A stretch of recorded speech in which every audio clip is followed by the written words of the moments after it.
살다 보면 생각지도 못한 지출이 너무나 많이 생기죠. 물가도 점점 올라가고 다음 달 지출을 줄이기 위해 가계부를 체크하다 보면 가장 먼저 보이는 게 보험입니다. 지금 당장 아파서 병원을 다니는 게 아니다 보면 매달 나가는 보험료 부담될 수 있고 계속 유지하는 게 맞을까? 라는 생각도 들 수 있습니다. 보험 상품을 알아보시거나 가입하신 분들이라면 아실 거예요. 용어들이 굉장히 어렵고 헷갈리기 때문에 매달 보험료는 납부하고 있지만 정작 내가 어떤 상품에 가입을 했는지 어떤 상황일 때 보장을 받을 수 있는지 잘 모르는 분이 많습니다. 그러니 왠지 돈도 아깝고 잘못 가입한 것 같아 해지하는 경우가 생기는 거죠. 하지만 여러분, 제가 설계사로 일을 하면서 많은 분들을 상담하고 상품들을 공부하다 보니 정말 이것만은 무조건 갖고 가야 하는 보험들이 있더라고요. 많지도 않아요. 딱 2개입니다. 언제 어디서 어떤 일이 생길지 모르니 A 상품, B 상품, C 상품 다 가입해서 준비할 수도 있죠.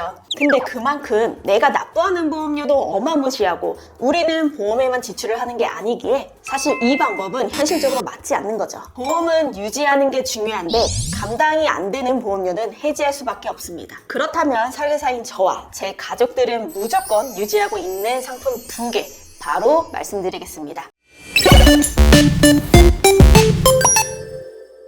이것만은 꼭 준비해야 하는 보험 첫 번째는 바로 실손보험입니다. 실손보험, 실비 같은 말인데요. 우선 실손의료보험이란 질병 혹은 상해로 치료 시 보험 가입자에게 발생한 실제 의료비를 보상해주는 보험 상품입니다. 진단금과 같이 정액형 보험이 아니라 실제 발생한 비용에 대해서 일부 자기부담금을 제외하고 보상을 해줍니다. 쉽게 말해 내가 결제한 병원비에 대해서 일부 보장을 해주는 아주 고마운 상품인 거죠. 경미하게 발생한 질병, 상해부터 암수술과 같은 중증 질환까지 폭넓게 보장받을 수 있기에 실비보험은 많은 분들이 필수로 가입되어 있죠. 실손보험의 전체 가입자 수는 4천만 명 가량이라고 합니다. 굉장히 많죠. 또한 실비는 가입 시기에 따라서 보장 내용과 자기부담금의 차이가 발생합니다. 21년 7월부터 판매되고 있는 게 4세대 실손인데요. 급여 항목은 80% 보장, 비급여 항목은 70% 보장되며 1년마다 갱신, 5년마다 재가입되는 조건입니다. 1년 동안 청구한 비급여 금액에 따라서 다음 해 보험료가 차등 적용되는 구조입니다. 예를 들어 1년간 비급여 보험금 수령액이 100만 원에서 150만 원 구간이면은 100% 할증되어 보험료의 2배. 이와 반대로 전혀 받지 않았다면 5% 할인이 되고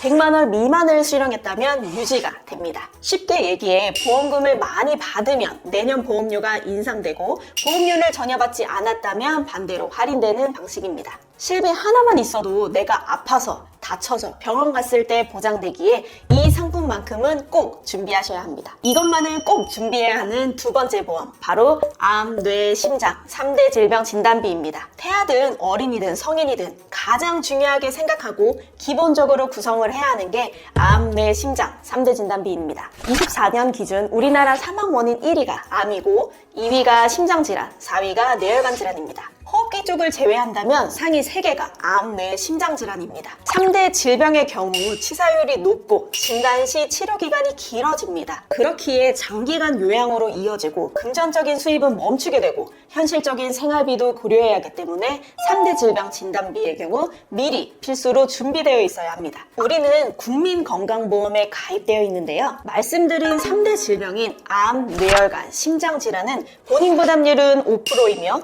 95%는 나라에서 지원을 해주고 있습니다. 나라에서 95% 지원을 해주는데 3대 질병 진단비는 필요 없는 거 아닌가요? 하지만 국민건강보험의 산정 특례 대상은 급여 항목에 대해서만 보장을 해주고 있습니다. 비급여 주사와 약, 요즘 많이 나오는 표적항암 치료, 중입자 치료 등 비급여 치료의 경우 환자가 직접 부담해야 하는 비급여 항목이기 때문에 별도로 우리는 3대 진단비를 준비해야 하는 거죠. 설계사님, 3대 진단비를 준비할 건데 암, 뇌, 심장 이름이 들어간 상품들이 너무 많아 어떤 걸 가입해야 하는지 헷갈려요. 너무 어렵다. 알려주세요. 보험도 상품이기 때문에 계속해서 다양한 보험들이 출시되고 있습니다. 진단을 받고 특정 수술을 받아야지만 지급되는 제한되는 항목이 아니라 단순히 진단만 받아도 지급되는 진단비를 꼭 준비해야 하는 거죠. 제가 그림을 보면서 조금 더 쉽게 설명드리겠습니다. 일반 암 진단비와 유사암 진단비 이렇게 나누어져 있는데요. 유사암 진단비에는 갑상선암, 기타 피부암, 경계성 종양, 제자리암이 포함되고 이 외의 암은 일반 암에서 보장될 수 있도록 가장 넓은 범위의 암 진단비를 구성해주는 게 좋습니다. 다음 뇌질환의 경우 뇌출혈만 보장되는 좁은 범위가 아니라 뇌혈관 진단비를 통해서 뇌출혈을 포함해 뇌경색까지 보장되는 가장 넓은 범위의 특약을 구성해 주셔야 합니다. 심장질환의 경우 급성 심근경색만 보장되는 게 아니라 급성 심근경색도 포함하고 협심증까지 포함이 되는 넓은 범위의 허혈성 심장질환 진단비를 구성해 주셔야 합니다. 여기에 나는 심장 쪽에 가족력이 있어서 보험료를 내더라도 더 넓은 범위를 보장하겠다 싶으시면